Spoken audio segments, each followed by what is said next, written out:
Hello. It's noon, so still good morning, valid. Welcome to the World Congress and welcome to these sessions that in this edition, where in this edition we have decided to have a series of inspirational talks. We believe that somehow it is very important to keep the spirit going and to keep all ideas and all alternative ideas especially welcomed in the Congress. The idea for us from the organization is to allow a free and open dialogue between high-level people, between youth, as we had yesterday, between unknown people. We made a call for this, and we have selected a certain number of speakers. Today, we'll be having our Ubuntu advisor of UCLG, that is Anna Falú, that will introduce for us the next special session that will be on equality about gender, and she will be making an inspiring talk to introduce for us the topic. So please welcome Ana Falú. Empiezo así, como así. Pero me voy a sentar, ¿eh? Bueno, para apoyar esto. Sí, sí, sí.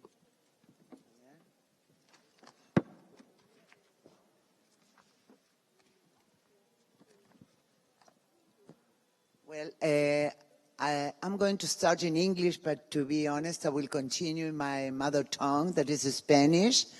And I want to thank you very much for this opportunity to the local governments confederation, because I think this is a high relevant issue we need to give time. Me han pedido. So I've been asked.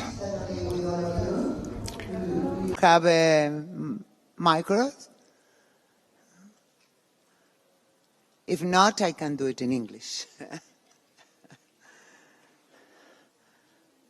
I don't see people have the microphone. The mic. Do you have? For translation?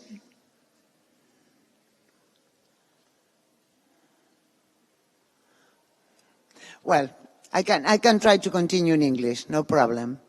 I can try to continue in English if everybody is not prepared for the translation. I will ask you 10 minutes of your attention. I'm going to talk about an issue that is not the most evaluated in the local policies. And we need to really discuss it and put it into the agenda.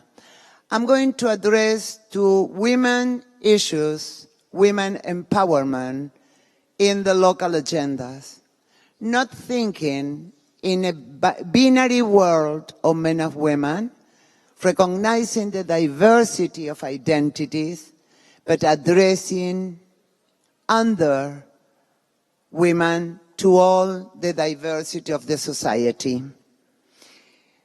I will try to put some key issues for our debate, just to think what local authorities is doing regarding this diversity of social subjects in their agendas.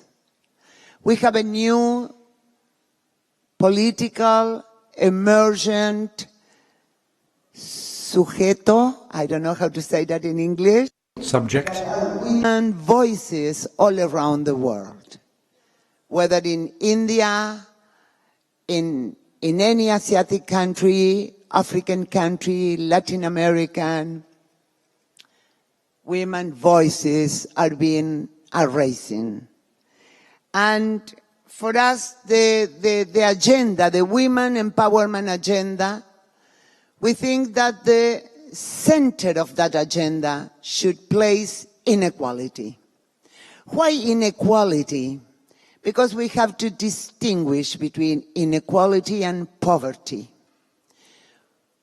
We have today in the world, in this globalized world, the challenge of inequality as the first challenge if we want to include women and diversity.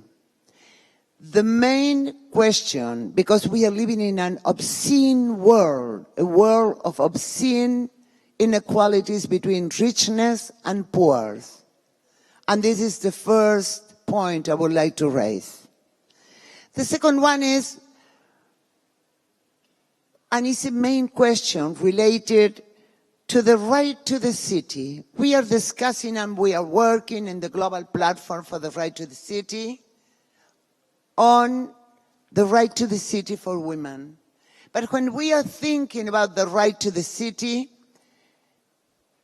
usually it's thought in terms of a patriarchal conception of men, white men, young men,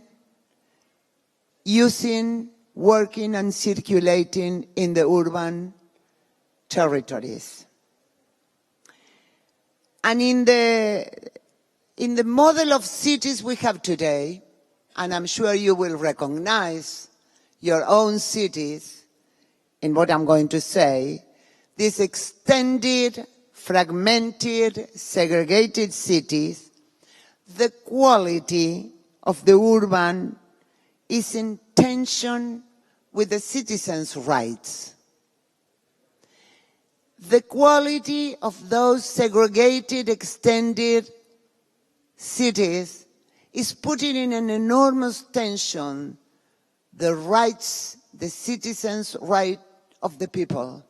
But when we address to people, we need to deconstruct the concept. We need to know whom we are identifying in the generalization of people. Not men, people, persons, yeah? So, we have to say that not all the citizens, and this seems, oh, Sheela, I'm so glad you are coming. I went all around the place. Sorry. I knew you were stuck in the traffic or something like that. Well, Sheela Patel, my dialogue aunt in here with me. Thank you for being here. But I was assuming the challenge anyway. Yeah. So, but I'm going to continue now.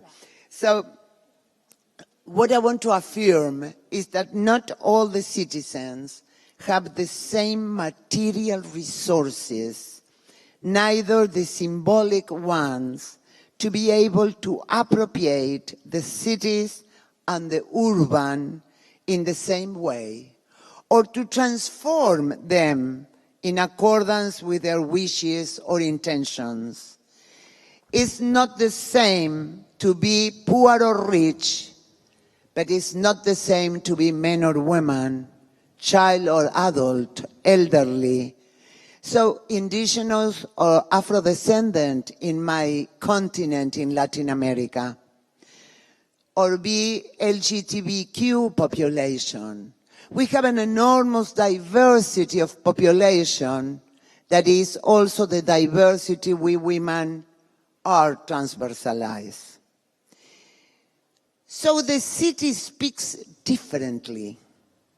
We are there, share, listen, review, and I'm going to affirm that cities speak differently.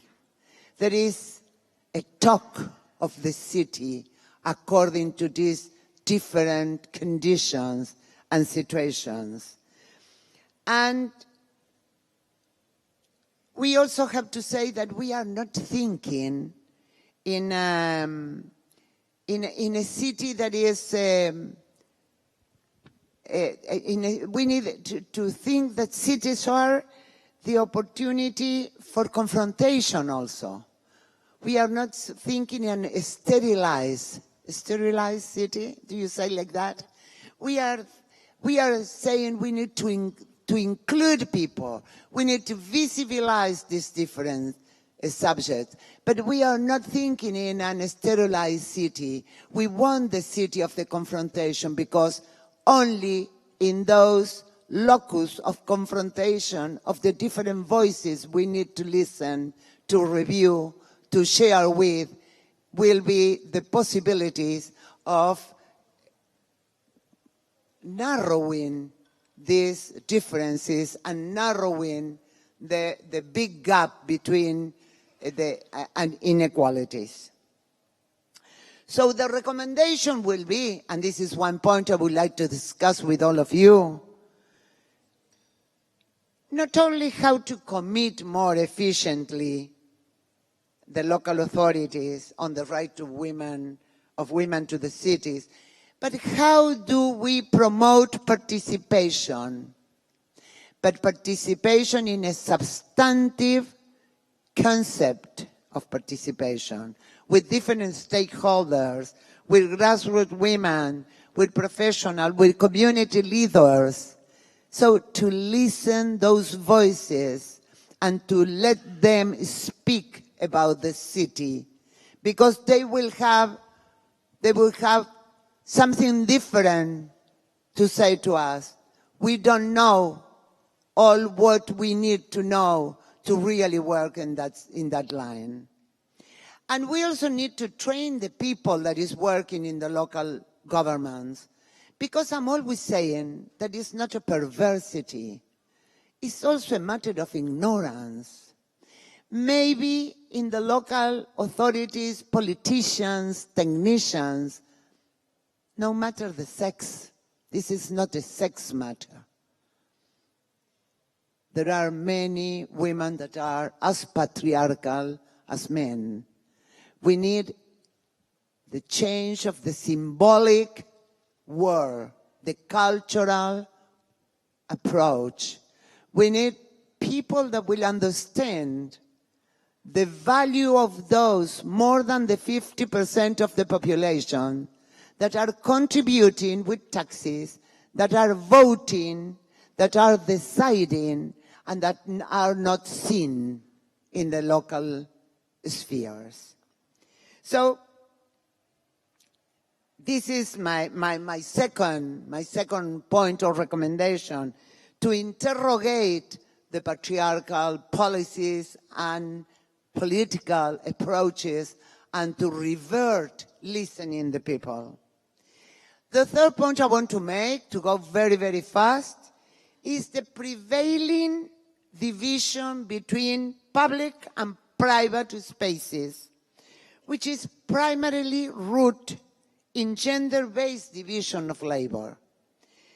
And that is relevant, very important for the symbolic importance of the space, how the space is constructed, how the space is lived, and the construction of the gender relationships between in the city, in the neighborhood, in the houses, the self-body, the self-first territory of us that is our body. How do we make decisions on that? In each one of those different scales of appropriation of the territories. And even when we are steadily moving forward in public arena, and we are in the areas of economics and politics, this historically established distinction is still evident, at least in my region, Latin America, but I think it is worldwide. So the recommendation is, please do not continue. Or what do you think about interrogating the neutral approach to policies? What do I mean with that? Policies that are thinking in terms of families, diluting women under the concept of family. As women and men, we are the same in the society. Let's don't talk about the other difference.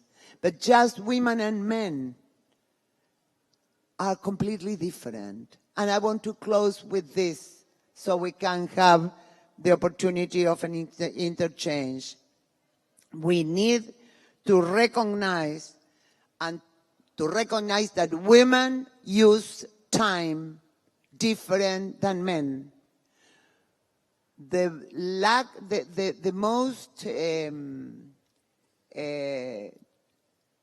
challenging for women's life is time. Time because they are the one that wake earlier and go to bed the last. They are the one taking not only the responsibility for a paid work, but also are assuming all the invisible, not paid work that women do and is not recognized. And when it is recognized, as in Uruguay, and Uruguay made a law, a care law, the caretakers law. And that law is recognizing the work women contribute to development because they measure. We need to measure. Every local authority should measure the use of time and put a value. Because if we hire a nurse, it costs. But if a woman take care of an ill person in the family, it doesn't have a value. And the Uruguay society recognizes 23% of the product, the internal product of the country is the not visible work, the omitted work of women into society. I don't know if this is clear as a concept, but this is very important. I mean, participation, the voices of women, to recognize the difference between women and men, to recognize we use time differently, and why it's important at the local sphere. Because women use most, given that division of roles, all the urban infrastructures. Women use more the transport. Women use more the child care center, the adult centers. So we need to take into account women. We need to hear their voices, and we need to think in terms of planning and policies at the local level in women as relevant for the society and for democracy. I will stop here and I will give the micro to Sheela, and then probably we will come back to you. My apologies for not being here, but I think we should just have an open conversation. So why don't we have questions, and if any of those I can answer with the things I wanted to say. Otherwise, it's like everybody is just listening to people. And There is a question. yes, Jeannie.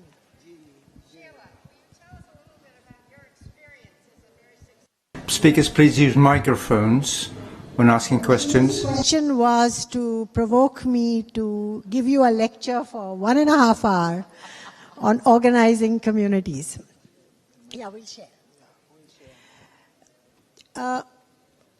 My experience for the last 35 years has shown that cities completely and totally have no governance mechanisms, legal mechanisms to address the lives of people living in informality in general.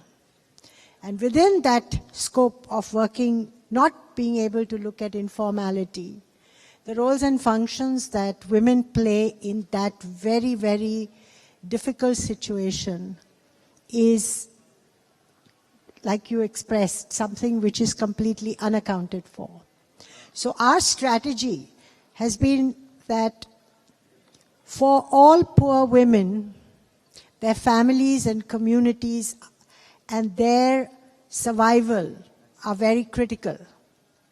And so rather than we pushing on an analysis of patriarchy or power, we start off by saying, what can poor women do collectively that is undeniable? Because nobody empowers somebody else at their cost. So the formal city has no reason to empower informal habitats because it takes something away from them. There is no empowerment without somebody feeling less empowered. So it has to be snatched, it has to be brought out, it has to be seen as a more logical, valuable contribution to the whole city, rather than being an act of charity. So the first thing that we believe is to organize women to document their presence and to shed invisibility. And a lot of the work of SDI is that of aggregating what is not working, of demonstrating the inability of nation states and the politicians that we elect, including the mayors who are our hosts today, to feel comfortable in the legal frameworks that only support formality. So a very important function for us in the next 5 to 10 years is to breach those instruments that deny equal rights to the city by the poor. And we believe that that can be done by women. We feel that in the 19th and the 20th century, a lot of stuff has been done by organizations driven by men. But we find that if you put men and women together but give women the lead, these long-term difficult challenges will be successfully managed by women. And our work shows that. Now, how it's to be done, where it's to be done are different things, but we believe that there is no solution in small groups of people fighting for 30, 50 years to get recognition. This has to be global movements. We have to argue at the global level, national level, every level. And we welcome all of you to come and share our strategies. We can have little side sessions. We have a big team. Everybody from SDI, stand up.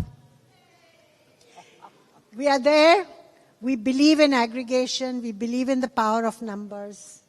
And we want every city to have its own federations. We don't care if it's part of SDI or not. But it's movements that will make the change.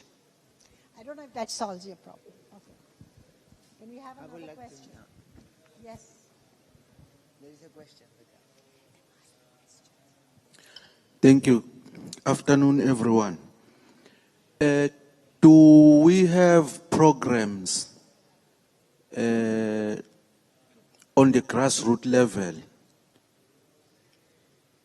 to conscientize, sensitize the young, growing women about their importance, as well as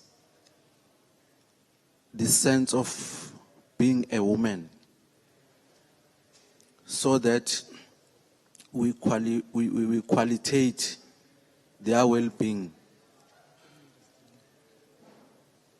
Because around everything, what is important is identity. If you don't know your identity, who you are, you will end up not serving the purpose of being a woman. Since a lot has been said, good things about a woman. So do we have programs that are going to be rolled out to sensitize them, how important they are, what roles they can play? Okay. Thank First you. of all, can I ask the organizers whether we have time? Is there somebody who... Okay. See, there's 1 minute left for us to answer. So my 30-second answer is, women require safe spaces and large numbers of people to believe in their right to identity. And therefore, this aggregation provides that safe space for older and younger women, but also for the men. I don't believe that emancipation of women can be done without the participation of men. So the question is to produce safe spaces of people who share the loss of identity, to learn intergenerationally about the choices that are critical for young women to make, but young men to make too. She's got to talk and we have to stop now. Please. 1 minute. Go, Shri. Go, please. Very fast. Because we don't have time. Just to help you also to answer your question, I think there is a town hall on gender equality and women empowerment tomorrow from 12 noon to 1:30 in room 1B. So come and we will answer your question. Okay, thank you.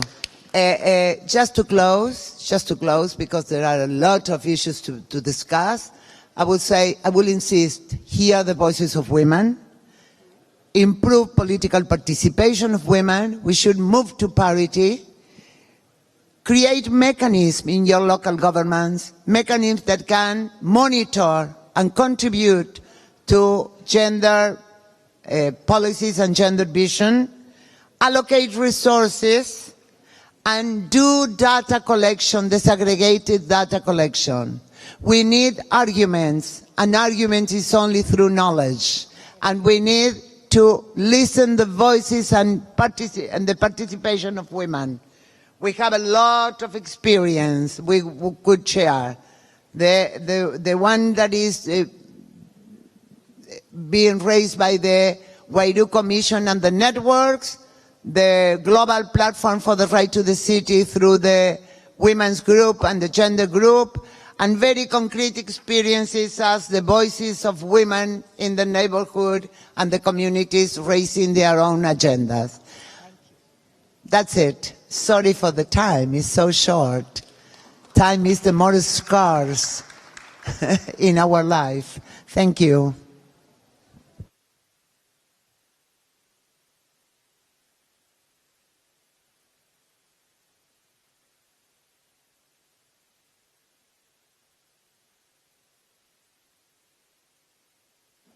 Got it? Yeah. Well, thank you very much for those two very insightful presentations. Stay in the room because we are starting immediately now